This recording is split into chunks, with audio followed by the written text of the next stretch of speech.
Hello everyone, my name is Bharat Tyagi, faculty of HSPPS Vani centre for excellence. सो हमारा chapter continue चल रहा है electromagnetic induction, और इसमें हम क्वेश्चंस लगा रहे थे। नेक्स्ट क्वेश्चन नंबर 30 गिवन है हमें। Shown in figure a bicycle wheel of radius R is rotating with an angular frequency omega in a plane perpendicular to the horizontal component of Earth's magnetic field BH. What is the EMF induced between the rim and the center of the wheel?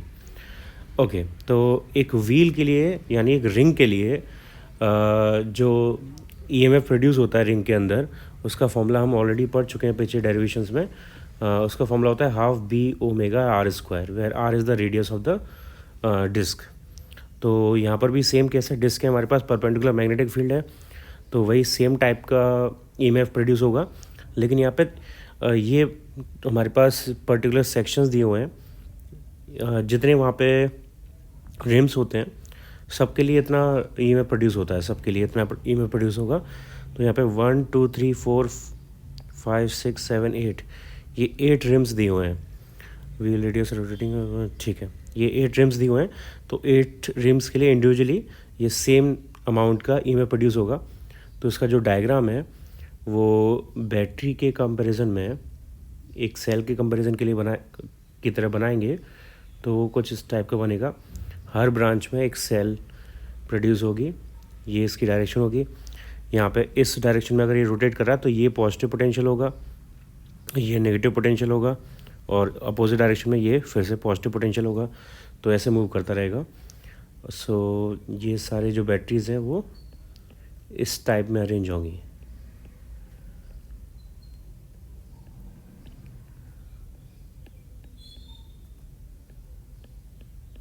Okay तो ये ऐसे हमें batteries मिल जाएंगी। ये हमें show कर रही है कि हर ब्रांच में एक ईएमएफ जनरेट हो रहा है, और क्योंकि सब सिमेट्रिकल है तो हर ब्रांच में जो ईएमएफ जनरेट हो रहा है वो इक्वल होगा, और वो equal EMF is equals to half B H omega, और रेडियस यहाँ पे दिया स्मॉल आर स्क्वायर। ये हर ब्रांच का ईएमएफ आएगा। Each branch has this EMF.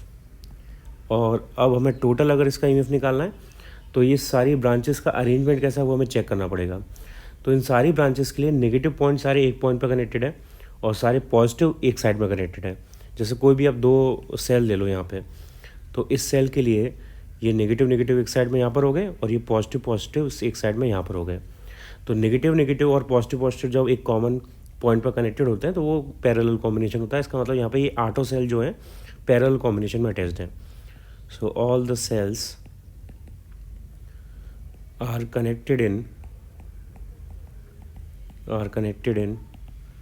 parallel combination, and since parallel combination के अंदर EMF सेम रहता है तो इसका नेट EMF जो रहेगा वो भी एक सिंगल सेल के EMF के बराबर होगा, and that will be half B H omega small R square. ये यहाँ का इस पूरे सिस्टम का नेट EMF भी सेम ये आ जाएगा।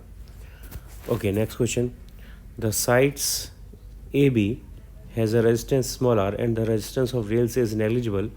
Find the force required to move the slides with a constant velocity v as shown. ठीक है, तो ये हमें अरेंजमेंट दिया हुआ है। यहाँ पे magnetic field is present into the board, magnetic field present है, और ये ए बी सेक्शन यहाँ पे मूवेबल है विदाउट फ्रिक्शन। R1 R2 ये सारी रेजिस्टेंस दी हुई हैं, और जिसकी रेजिस्टेंस नहीं दी हुई उसकी रेजिस्टेंस ज़ीरो है। यानी ये ऊपर वाला सेक्शन इसकी रेजिस्टेंस ज़ीरो है, और नीचे वाली रेलिंग इसकी रेजिस्टेंस भी ज़ीरो है। अब तो सबसे पहले हमें ये पता करना होगा कि ए और बी में से हायर पोटेंशियल पर कौन होगा।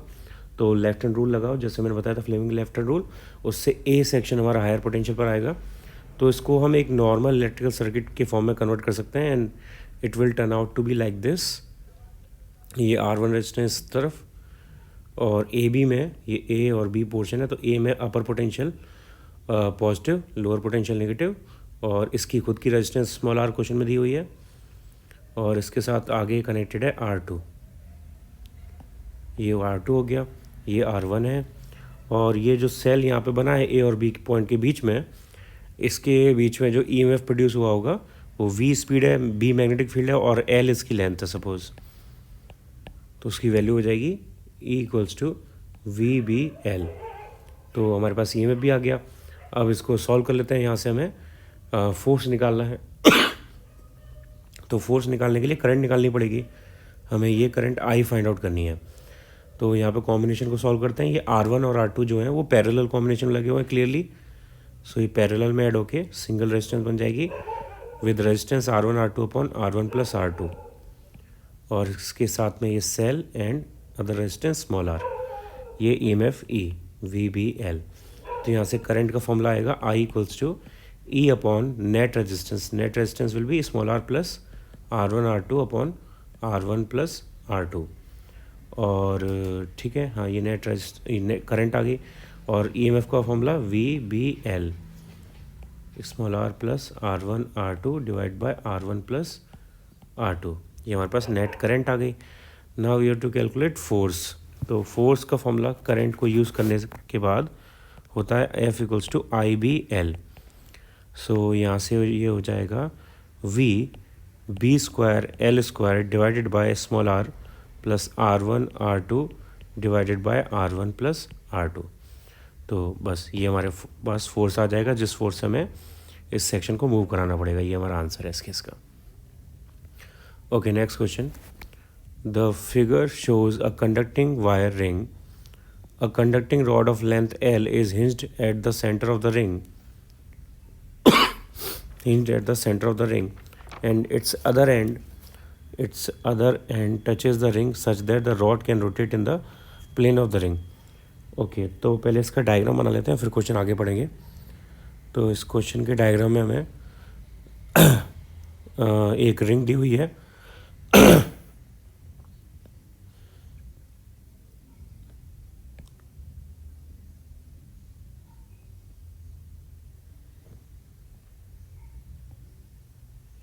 ये यूनिफॉर्म रिंग दी हुई है, और इस यूनिफॉर्म रिंग के सेंटर पे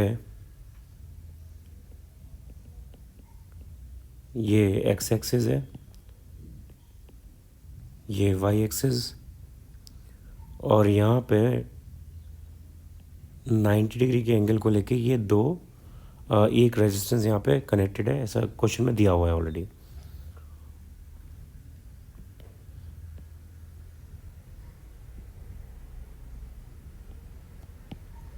ये R रेजिस्टेंस दिया हुआ है, यहाँ पे करंट है I, और ये P और Q पॉइंट है, ठीक है। और इसकी रेडियस जो है वो L लेंथ से शो हो रही है, और इसका रोटेशन हो रहा है ओमेगा इस डायरेक्शन में।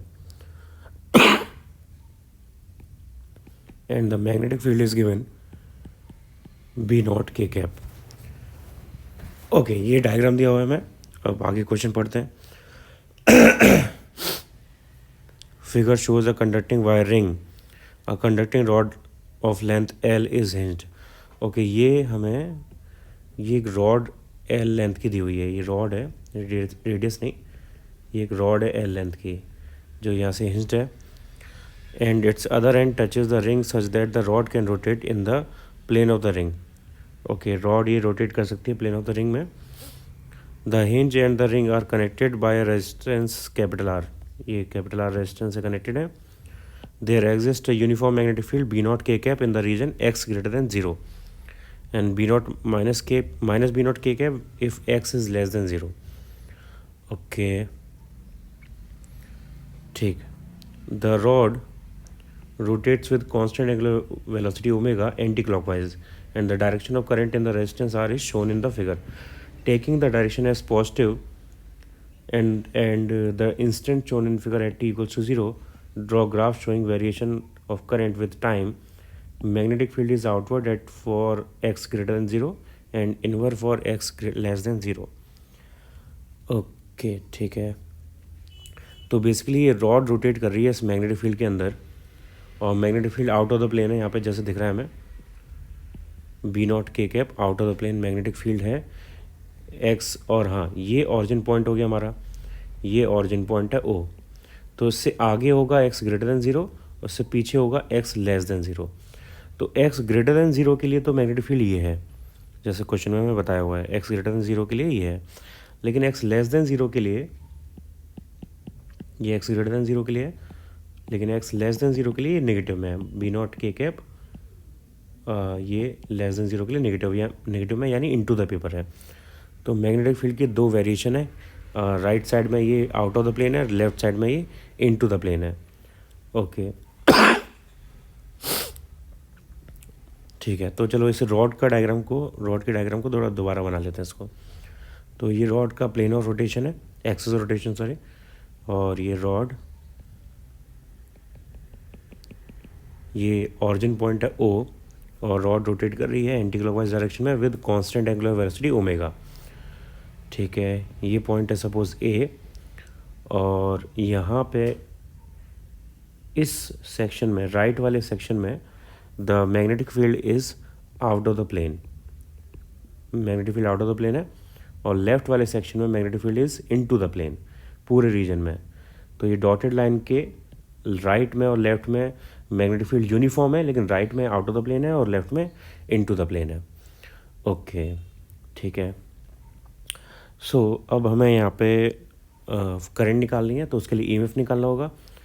सो ईएमएफ यहाँ पे कितना आएगा, ईएमएफ देखते हैं। सो ईएमएफ के लिए इस रॉड का सिंपल केस है, रॉड के लिए हमें फॉर्मूला पता है ईएमएफ का क्या होता है। इसका ईएमएफ आएगा E equals to 1/2 B omega, इसकी लेंथ है L, तो L स्क्वायर, ये तो इसका ईएमएफ हो जाएगा। लेकिन हाँ, और करंट यहाँ से आ जाएगी। हाँ, लेकिन ये ईएमएफ जो है वो उसकी पोलैरिटी चेंज करती रहेगी। उसकी पोलैरिटी पहले ये magnetic field out of the plane है, तो इसमें एक पर्टिकुलर डायरेक्शन में होगी, और इनटू द प्लेन के लिए एक पर्टिकुलर डायरेक्शन में होगी। So I equals to E upon R, तो R रेजिस्टेंस भी हमें पता है, तो ये B omega L square upon 2R हो जाएगा। करंट ये आ जाएगी, उसमें कोई प्रॉब्लम नहीं है, लेकिन करंट की डायरेक्शन फिर से चेंज होती रहेगी, और क्योंकि सब कुछ यूनिफॉर्म है तो ईएमएफ की वैल्यू यूनिफॉर्म है। यहाँ पे बी ओमेगा L सारी चीज़ें यूनिफॉर्म है, और ऐसे ही करंट में भी सारी चीज़ें यूनिफॉर्म है, बी ओमेगा L और R सारी चीज़ें यूनिफॉर्म है। तो करंट की वैल्यू भी कांस्टेंट है, ईएमएफ की वैल्यू भी कांस्टेंट है, लेकिन बस प्रॉब्लम ये है कि यहाँ पे डायरेक्शन चेंज हो रही है, ईएमएफ की पोलैरिटी चेंज हो रही है, हैंस करंट की डायरेक्शन चेंज होगी। तो इसका जब ग्राफ ड्रॉ करेंगे तो आधे सेक्शन के लिए ग्राफ एक साइड में आएगा, आधे सेक्शन के लिए ग्राफ एक साइड में आएगा। ओके, तो आउट ऑफ द प्लेन के लिए ग्राफ, ठीक है, और पॉजिटिव कौन सा लेना है और नेगेटिव कौन सा लेना है, ये पॉइंट है। तो ठीक है, करंट की डायरेक्शन हमें ये दी हुई है, ये जो डायरेक्शन है ये पॉजिटिव है। सो जब ये डायरेक्शन आएगी तब हमें पॉजिटिव करंट मिलेगी, यानी करंट जब इस तरफ होगी यहाँ से। ओके, तो अब यहाँ पे हमें हायर पोटेंशियल पर कौन है ये पता करना होगा। तो इस केस में जब इसका सेकंड केस आएगा तब ये रॉड इस तरफ होगी, रॉड इस तरफ होगी, और ठीक है, अब यहाँ पे ओमेगा हमें पता है, और magnetic field into the paper है। सेकंड सेक्शन के लिए देख रहा हूँ मैं, सेकंड पार्ट के लिए, लेफ्ट वाले पार्ट के लिए। तो इस पार्ट में ओमेगा एंटी क्लॉकवाइज और magnetic field into the paper, इसमें फिर Fleming's right left hand rule लगाओ और उससे चेक करो पोलैरिटी क्या है। तो यहाँ पे पोलैरिटी आएगी सेकंड वाले सेक्शन में, ये पॉजिटिव ये नेगेटिव। तो करंट की डायरेक्शन होगी ऐसे आई, और करंट डाउनवर्ड पॉजिटिव। ओके,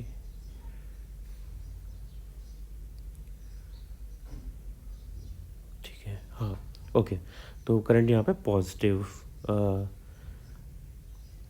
एक सेकेंड, चलो ट्राई करते हैं। ये सेक्शन वी ओमेगा नीचे की तरफ, V speed, so F B I, I नीचे की तरफ, बी एफ, हाँ ठीक है सही चल रहा है। तो यहाँ से पोलैरिटी इस टाइप से मिल जाएगी, तो ये हायर पोटेंशियल पर, ये लोअर पोटेंशियल पर। सो करंट की डायरेक्शन पहले केस में करंट की डायरेक्शन ये होगी, तो ये पॉजिटिव है, और दूसरे सेक्शन में ये नेगेटिव हो जाएगी, अपोजिट पोलैरिटी हो जाएगी। तो यहाँ पे करंट पॉजिटिव और यहाँ पे करंट नेगेटिव। ओके, अब ग्राफ ड्रॉ कर देते हैं यहाँ से। सो करंट और टाइम के बीच का ग्राफ हमें बनाना है, करंट एंड टाइम। सो इस पर्टिकुलर कॉन्फ़िगरेशन से ये रोटेट करना स्टार्ट किया है t = 0। तो यहाँ पे करंट इतने सेक्शन के लिए पॉजिटिव रहेगी, ये 90 डिग्री का सेक्शन। तो पूरे एक साइकिल को कंप्लीट करने में अगर सपोज टाइम कैपिटल T लगता है, तो ये T/4 सेक्शन के लिए पहले पॉजिटिव है। तो पहले T/4 सेक्शन के लिए पॉजिटिव, उसके बाद ये पूरे 180 डिग्री सेक्शन पे नेगेटिव रहेगी, यानी T/4 से लेके 3T/4 टोटल T/2 टाइम तक के लिए ये नेगेटिव रहेगी, यानी अपोजिट डायरेक्शन में बेसिकली। तो यहाँ से ये टाइम है T/4 और ये है 3T/4, यहाँ तक ये अपोजिट डायरेक्शन में। फिर दोबारा पोलरिटी चेंज होगी और फिर दोबारा से ये पॉजिटिव डायरेक्शन में आएगी। फिर ये 180 डिग्री तक पॉजिटिव रहेगी आगे फर्दर।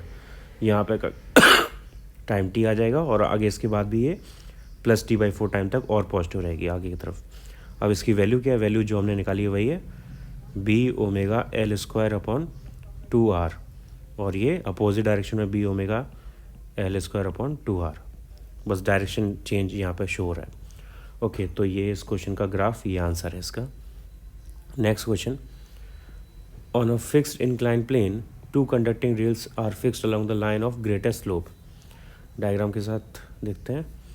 ठीक है, तो क्वेश्चन में बोला हुआ है on a fixed incline plane 2 conducting rails. तो ये 2 कंडक्टिंग रेल्स हैं 1 और 2, ये इस इंक्लाइन पर प्लेस्ड है, फिक्स्ड है। और greatest slope at the top of the plane, rails are connected to each other by resistance R। तो ये रेजिस्टेंस R से दोनों कंडक्टर रेल्स कनेक्टेड है। A conducting rod of length L is placed horizontally on the 2 rails such that it is perpendicular to both the rails। तो ये एक AB section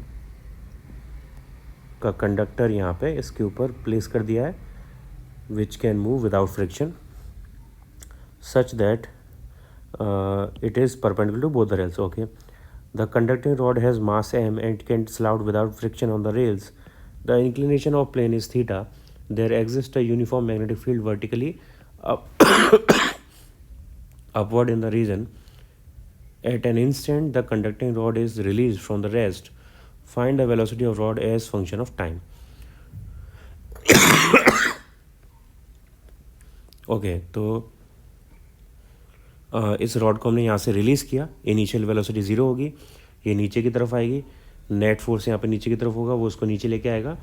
तो इसकी टी टाइम पे इसकी वेलोसिटी क्या होगी, ये हमें फाइंड आउट करना है। ओके, यहाँ पे हमें करंट की डायरेक्शन ऑब्वियसली दी हुई है। अब कौन कौन से फोर्सेज होंगे, पहले फोर्सेज यहाँ पे बैलेंस कर लेते हैं। इसका मास m है, तो ये आपने 11th में पढ़ा हुआ है फ्री बॉडी डायग्राम बनाना। नीचे की तरफ इसका मास आएगा mg sin थीटा, वेट आएगा mg sin थीटा, जो नीचे पुल करेगा इसे। और इसके अलावा इस पर एक इलेक्ट्रिक फोर्स भी लगेगा, वो हम करंट वगैरह की डायरेक्शन से निकाल सकते हैं। तो जो इस पर इलेक्ट्रिक फोर्स या मैग्नेटिक फोर्स लगेगा, जो इसके करंट की वजह से लग रहा है, वो होगा स्पीड इसकी नीचे की तरफ। ठीक है, स्पीड इसकी नीचे की तरफ, मैग्नेटिक फील्ड अप साइड में, magnetic field is upward, speed is downward. तो फोर्स यहाँ पे अपवर्ड डायरेक्शन में लगेगा। ये फोर्स यहाँ पे लगेगा अपवर्ड डायरेक्शन में। ये फ्लेमिंग्स लेफ्ट हैंड रूल से निकाल सकते हो आप। तो यहाँ से ये फोर्स हो गया और नेट एक्सेलरेशन यहाँ पे नीचे की तरफ होगी a। सो इसकी इक्वेशन बन जाएगी ma = mg sin theta minus f। ठीक है, अब f का फॉर्मूला क्या होगा? f का फॉर्मूला होता है IBL sin थीटा। लेकिन यहाँ पे sin थीटा कितना होगा वो हमें देखना है। I इस डायरेक्शन में, v इस डायरेक्शन में, और मैग्नेटिक फील्ड यहाँ पे ऊपर की तरफ है। तो मैग्नेटिक फील्ड का फैक्टर हमें इसको अलग से बनाते हैं। इसको मैं ऐसे इंक्लाइन पर शो कर देता हूँ।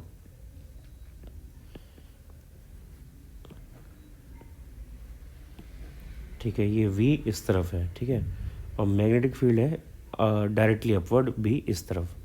तो मैग्नेटिक फील्ड का फैक्टर हमें इस साइड में चाहिए, तो हमें इसके लिए ये वाला एंगल चाहिए। ठीक, तो ये एंगल क्या होगा? जब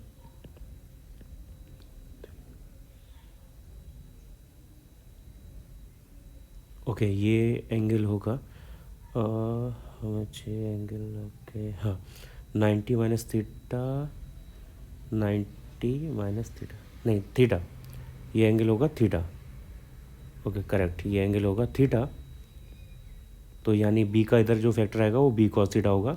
तो तो जो मैग्नेटिक फील्ड परपेंडिकुलर आएगी वी की डायरेक्शन में वो बी कॉस थीटा है। तो यहाँ पे एफ़ का फॉर्मूला क्या हो जाएगा, एफ़ के फॉर्मूले में आई बी एल आता है और बेसिकली यहाँ पे बी जो है परपेंडिकुलर होना चाहिए वेलोसिटी या लेंथ के, तो वो परपेंडिकुलर फैक्टर यहाँ पे जो बी का आ रहा है वो बी कॉस थीटा आ रहा है। तो यहाँ से एफ इक्वल्स टू हो गया I B cos theta into L, I B cos theta into L. तो यहाँ से ये हो जाएगा M G sine theta minus I B L cos theta, I B L cos theta. अब यहाँ पे हमें आई की वैल्यू लगानी है, तो आई की वैल्यू हम ई एम एफ के फॉर्मूले से लगा सकते हैं इजीली। ई एम एफ यहाँ पे ऑब्वियसली क्या होगा, E equals to V B L, right, E M F हो जाएगा E equals to V B L. Resistance R दी हुई है तो I equals to V B, हाँ लेकिन यहाँ पे फिर से प्रॉब्लम है, वी परपेंडिकुलर वाला चाहिए तो बी कॉस थीटा लिखना पड़ेगा। सो ये हो गया V B L cos theta divided by are, ये करंट की वैल्यू हो गई। ये इक्वेशन नंबर 1 था, ये इक्वेशन नंबर 2। तो इक्वेशन नंबर 2 से आई की वैल्यू इक्वेशन नंबर 1 में लगा देते हैं। सो यहाँ से अपने पास आ जाएगा m a equals to M G sine theta minus I B L, तो आई की वैल्यू है v B L cos theta upon r, और ये था I B L cos theta. ठीक है, ये हो गया। अब ए का मतलब होता है d v upon d t, हमें फाइनली वेलोसिटी निकालनी है। तो d v upon d t equals to M G sine theta minus v B square L square cos square theta divided by are, ये इक्वेशन आ जाएगी। अब यहाँ पे हमें सिंपली डिफरेंशियल इंटीग्रेशन सॉल्व करना है इसका। तो वी वाले फैक्टर को एक साइड ले जाते हैं, वी वाला फैक्टर ये पूरा है, तो यहाँ से d v divided by m ji sine theta minus v B square L square cos square theta divided by are, ये आ जाएगा। और इस साइड बचेगा डी टी अपॉन एम। दोनों साइड इंटीग्रेशन कर देते हैं, इंटीग्रेशन की लिमिट होगी 0 टू वी और 0 टू टी। तो यहाँ पे m कांस्टेंट है, g कांस्टेंट है और थीटा कांस्टेंट है, तो साइन थीटा कॉस थीटा ये भी कांस्टेंट है, और r रेजिस्टेंस कांस्टेंट है, लेंथ l कांस्टेंट है, यानी सारी चीज़ें कांस्टेंट है except for time and speed. तो इसका इंटीग्रेशन करेंगे तो इसमें लॉग वाला फॉर्मूला लगेगा d v upon this section में। तो ये हो जाएगा log m ji sine theta minus v B square L square cos square theta divided by r, और डिवाइड में आएगा minus B square L square cos square theta divided by r, और इस पर लिमिट चल रही है 0 से लेके वी तक, इक्वल्स टू ये सिंपली हो जाएगा t by m right side में। ओके आगे फर्दर सॉल्व करते हैं। अब लिमिट लगा देते हैं इस पर। तो लिमिट लगाएंगे तो ये हो जाएगा लॉग एम जी sine theta minus v square B square L, sorry v square नहीं है, v B square L square cos square theta divided by r. फिर 0 लगाएंगे तो वो माइनस लॉग में आ जाएगा, और लॉग ए माइनस लॉग बी लॉग ए अपॉन बी होता है, तो वहाँ से डायरेक्ट ये आ जाएगा, डायरेक्ट इसमें आएगा एम जी साइन थीटा डिवाइड में आ जाएगा डायरेक्ट। और ये जो नीचे लिखा था पहले B square L square minus cos, ये इस सेक्शन को हम राइट हैंड साइड में ले जाते हैं, तो राइट हैंड साइड में आके हो जाएगा minus B square L square cos square theta into time upon m into r, ये हो गया। अब लॉग को हटा देते हैं यहाँ से, तो ये हो जाएगा M G sine theta minus v B square L square cos square theta upon r divided by m ji sine theta equals to e to the power minus B square L square cos square theta T upon m into r. Okay, तो यहाँ से ये आ जाएगा 1 minus v B square L square cos square theta upon M G are sine theta equals to e to the power minus B square L square cos square theta T into T upon M R. तो V B square L square cos square theta upon M G are sine theta equals to 1 minus E to the power minus B square L square cos square theta T upon M are.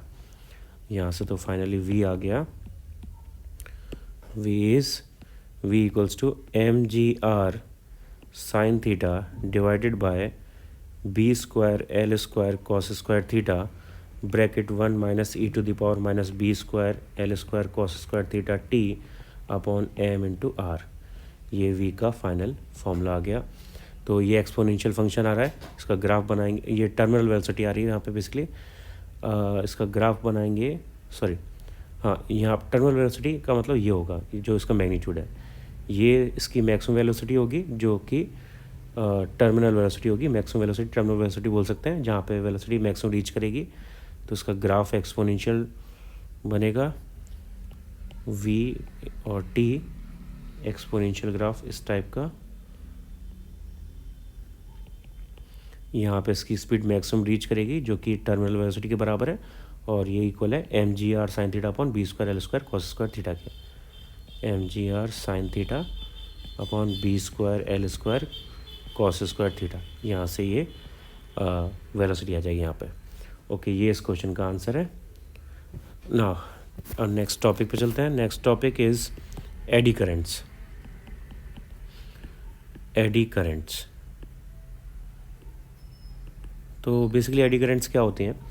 अगर आप किसी एक conductor को लेके magnetic field में उसको fluctuate करो, या किसी कंडक्टर को एक चेंजिंग मैग्नेटिक फील्ड के अंदर रख दो, तो changing magnetic field magnetic flux change करती है, और वहाँ पे फैराडेज लॉ और लेंज लॉ के अकॉर्डिंग इलेक्ट्रिक फिनोमेना इंड्यूस होगा, और वो इलेक्ट्रिक फिनोमेना मैग्नेटिक एनर्जी को रिड्यूस करेगा। ठीक है, तो वो जनरली ईएमएफ प्रोड्यूस करके या करंट प्रोड्यूस करके होता है। तो अगर आपके पास सिंपल एक कंडक्टर है, तो कंडक्टर के अंदर वहाँ पे सर्कुलर करंट जनरेट होती हैं इस फिनोमेना को करके। सिंपल अगर एक कंडक्टर रखा हुआ है, तो वो कंडक्टर के अंदर मैग्नेटिक फ्लक्स चेंज होने की वजह से सर्कुलर करंट्स जनरेट होती हैं, और वो सर्कुलर करंट्स रिप्रेजेंट का जो शेप होता है वो वैसे ही होता है जैसे एक लेक में या ऐसे वाटर बॉडी में सर्कुलर करंट जनरेट होती हैं, जिन्हें हम एडी करंट्स बोलते हैं। So that is why these currents are called eddy currents.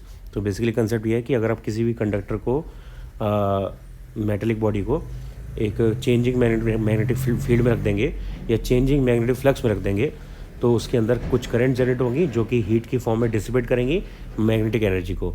सो वहाँ पे मैग्नेटिक डैम्पिंग वगैरह इस टाइप के फिनोमेना होंगे, वो जो कंडक्टर है वो हीट होने लगेगा, तो उसकी कई सारी एप्लीकेशंस आती हैं। तो ये बेसिक फिनोमेना है इसका, मैं पॉइंट्स में समझा देता हूँ। First point, when bulk pieces of conductors are subjected to changing magnetic flux, induced currents are produced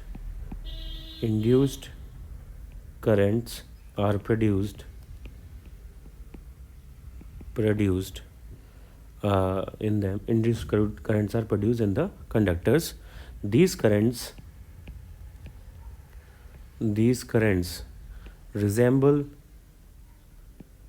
swirling eddy currents in the water.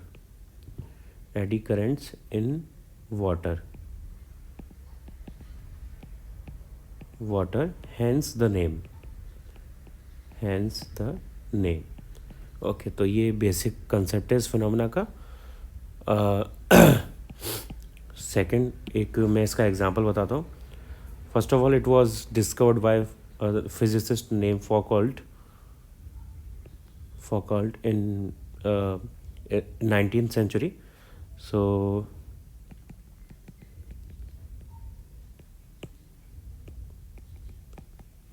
19th century। अब इसका एक एग्जांपल देखते हैं। एग्जांपल में सपोज हमारे पास एक सीलिंग से एक वायर के थ्रू एक कंडक्टर को हमने कनेक्ट कर दिया है। कंडक्टर हमने यहाँ से कनेक्ट कर दिया, और यहाँ पे एक uniform perpendicular magnetic field present है, और कंडक्टर को हमने किसी एंगल पे लेके उसको एक ऑसिलेट करने के लिए छोड़ दिया, स्विंग करने के लिए छोड़ दिया है। तो इस कंडक्टर के स्विंग करने की वजह से यहाँ पे जो एरिया वेक्टर और फील्ड का एंगल है वो चेंज होगा, जिसकी वजह से मैग्नेटिक फ्लक्स चेंज होगा, और मैग्नेटिक फ्लक्स चेंज होने की वजह से इस कंडक्टर के अंदर एडी करंट्स प्रोड्यूस होंगी, और वो eddy currents by the Lenz law its own cause, उसके खुद के कॉज को ही रोकने की कोशिश करेंगे। और किसका खुद का कॉज क्या है? ये फ्लक्चुएट करना, ये स्विंग करना। तो इस स्विंगिंग को रोकने की कोशिश करेंगे। तो बेसिकली जो स्विंगिंग की काइनेटिक एनर्जी है वो धीरे धीरे रिड्यूस होने लगेगी, ये डैम्प्ड ऑसिलेशन बन जाएगा बेसिकली, और ये फाइनली स्टॉप हो जाएगा ऑसिलेट करना। तो ये जो इसका काइनेटिक एनर्जी यहाँ पे जो ख़त्म हुआ है, काइनेटिक एनर्जी का जो लॉस हुआ है, वो यहाँ पे इलेक्ट्रोमैग्नेटिक डैम्पिंग कहलाता है। इसको हम इलेक्ट्रोमैग्नेटिक डैम्पिंग बोलते हैं, और ये एडी करंट्स के प्रोडक्शन की वजह से होता है। ओके, सो इसमें क्या हो रहा है basically, a swinging conductor through a constant magnetic field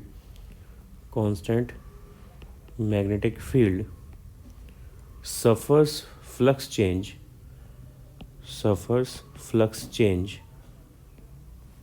due to which eddy currents are produced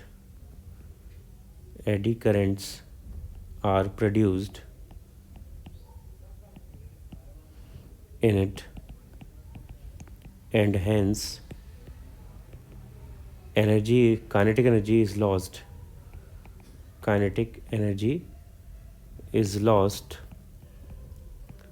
and the swinging of conductor finally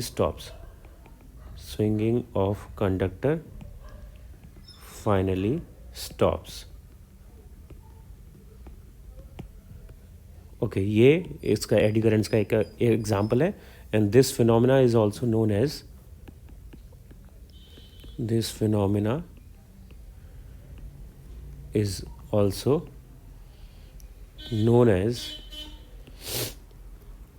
और इस नाम से कई बार बोर्ड में क्वेश्चन आ जाता है, इलेक्ट्रोमैग्नेटिक डैम्पिंग।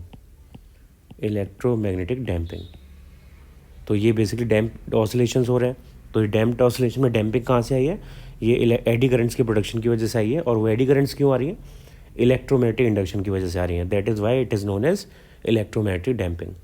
तो कोई आपसे इलेक्ट्रोमैग्नेटिक डैम्पिंग भी पूछ सकता है, तो आपको यही एक्सप्लेन करना है। ये स्विंगिंग वाला एग्जाम्पल आप उसमें बता सकते हो। नेक्स्ट टॉपिक, इनके यूजेस क्या हैं एडी करंट्स के, uses of eddy currents.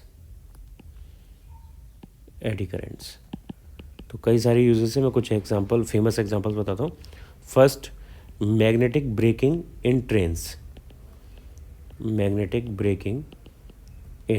Trains. तो मैं ऐसे एक्सप्लेन करूँगा, लिखूँगा नहीं यहाँ पर, टाइम वेस्ट नहीं करूँगा उसमें। आप इसको शॉर्ट में जो मैं समझा रहा हूँ उसी से शॉर्ट में याद करने के लिए लिख सकते हो। सो क्या होता है कि कुछ इलेक्ट्रिकल ट्रेन्स में ये टेक्निक यूज़ करी जाती है, और उसमें हम क्या करते हैं, ट्रेन्स की जो ट्रैक्स होते हैं, ट्रैक्स के ऊपर हम बहुत स्ट्रॉन्ग इलेक्ट्रोमैग्नेट्स को रख देते हैं। जो ट्रैक्स हैं, रेल्स हैं, उनके ऊपर बहुत स्ट्रॉन्ग इलेक्ट्रोमैग्नेट्स को रख देते हैं, और जब उनके ऊपर से ट्रेन गुजरती हैं और हम उन ट्रैक्स को उन इलेक्ट्रोमैग्नेट्स को एक्टिवेट कर देते हैं, तो इलेक्ट्रोमैग्नेट्स को एक्टिवेट करने की वजह से एडी करंट्स प्रोड्यूस होती हैं, और वो एडी करंट्स जिस वजह से प्रोड्यूस हो रही हैं उसको अपोज करती हैं, डैम्पिंग करती हैं। और वहाँ पे डैम्पिंग का मतलब है कि जो व्हील हैं ट्रेन्स के, उनके रोटेशन को वो डैम्प्ड करती हैं, उनके रोटेशन को रोकने की कोशिश करती हैं, उनकी काइनेटिक एनर्जी को लॉस करती हैं। तो इस वजह से जो काइनेटिक एनर्जी लॉस होती है ट्रेन की, और ट्रेन को ब्रेक फील होती है, ट्रेन रुक जाती है। और इसमें इसका एक बहुत बड़ा फ़ायदा ये है कि इसमें क्योंकि कोई मैकेनिकल पार्ट इन्वॉल्व नहीं है, तो यहाँ पे ये जो ब्रेकिंग होती है बहुत स्मूथ होती है। जो नॉर्मल ब्रेकिंग होती है उसमें काफ़ी मैकेनिकल पार्ट्स इन्वॉल्व होते हैं, तो कई सारे झटके फील होते हैं, और कई सारे पार्ट्स उसके डैमेज हो सकते हैं ब्रेक लगा लगा के बार बार। यहाँ पे ऐसा कुछ नहीं होता, यहाँ पे कहीं पर भी कोई पार्ट डैमेज नहीं होगा, स्मूथ ब्रेकिंग होगी, और कोई भी यहाँ पे डिस्टर्बेंस नहीं आएगा उस ब्रेकिंग में। तो ये इसको करने का फ़ायदा होता है। सेकेंड इसका एप्लीकेशन है इलेक्ट्रोमैग्नेटिक डैम्पिंग इन गैल्वेनोमीटर्स। इलेक्ट्रोमैग्नेटिक डैम्पिंग इन गैल्वेनोमीटर्स।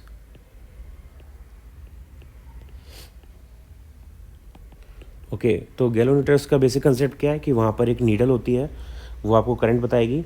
जब तक आप उसको करंट को वहाँ पर दोगे, करंट से कनेक्ट करोगे गैल्वेनोमीटर को, तो करंट बताएगी। करंट को हटाते ही जो पॉइंटर हमारा नीडल है उसको अपनी ओरिजिनल डिफ़ॉल्ट पोजीशन में, ज़ीरो पोजीशन में वापस आ जाना चाहिए। तो उसको ज़ीरो की पोजीशन में लाने के कई सारे तरीके होते हैं, उनमें से एक तरीका इलेक्ट्रोमैग्नेटिक डैम्पिंग का भी है। इसमें क्या होता है कि कुछ गैल्वेनोमीटर में एक नॉन मैग्नेटिक मेटेलिक मटेरियल की कोर को बना देते हैं। तो नॉन मैग्नेटिक मेटेलिक मटेरियल वो है जो ये डैम्पिंग का फिनोमेना शो करता है, जिसमें एडी करंट सबसे ज़्यादा प्रोड्यूस होती हैं। तो वो जो मेटल है वो नॉन मैग्नेटिक टाइप का होता है। तो कोर बना देते हैं, कोर लगाते हैं हम उसमें गैल्वेनोमीटर में नॉन मैग्नेटिक मेटेलिक मटेरियल की। दोबारा बता रहा हूँ मैं, नॉन मैग्नेटिक मेटेलिक मटेरियल का मतलब है सिर्फ वो मटेरियल जिसमें एडी करंट सबसे ज़्यादा प्रोड्यूस होती हैं। सो जब उसको हम गैल्वेनोमीटर को करंट से कनेक्ट करते हैं, सर्किट से कनेक्ट करते हैं जिसमें करंट है, तो जो कॉइल है वो ऑसिलेट करती है और जो पॉइंटर है वो मूव करता है, और पॉइंटर के मूव करने की वजह से एडी करंट जनरेट होती है कोर में, विच अपोजेज द मोशन, जो नीडल मोशन कर रही है उसको अपोज करता है। तो जैसे ही हम करंट को हटाते हैं, वो जो एडी करंट्स हैं वापस से उस पॉइंटर को अपनी ओरिजिनल पोजीशन में वापस ले आती हैं और ज़ीरो पर दोबारा से पॉइंट करने लगता है। तो इस जैसे अगर आप इसको कंपेयर करो एक नॉर्मल गैल्वेनोमीटर से, जिसमें जो स्प्रिंग का जो कॉइलिंग होता है, कॉइलिंग फोर्स होता है, कॉइलिंग टॉर्क होता है, उसको यूज़ किया जाता है। तो उसी तरह से ये काम कर रहा है, बस यहाँ पे हमें स्प्रिंग के कॉइलिंग टॉर्क की यहाँ पे ज़रूरत नहीं है, उसके बिना यहाँ पे सीधे ये मिल सकता है हमें रिज़ल्ट। थर्ड इसका यूज़ इंडक्शन फर्नेस। तो बेसिकली क्या होता है कि एडी करेंट्स के प्रोडक्शन से जो कंडक्टर है वो मेल्ट होते हैं, हीट जनरेट होती है। तो अब उस हीट का जो वैल्यू है, उसकी जो स्ट्रेंथ है, उसको हम मैनेज कर सकते हैं by changing more and more magnetic flux की जो चेंज हो रहा है उसको बढ़ा के उस उस करंट को हम मैनेज कर सकते हैं। तो अगर उसको हम बहुत ज़्यादा अगर कर दें उस वैल्यू को, हीट की वैल्यू को, तो उससे इतनी हीट प्रोड्यूस हो सकती है कि हम काफ़ी सारे मेटल्स को मेल्ट कर सकते हैं।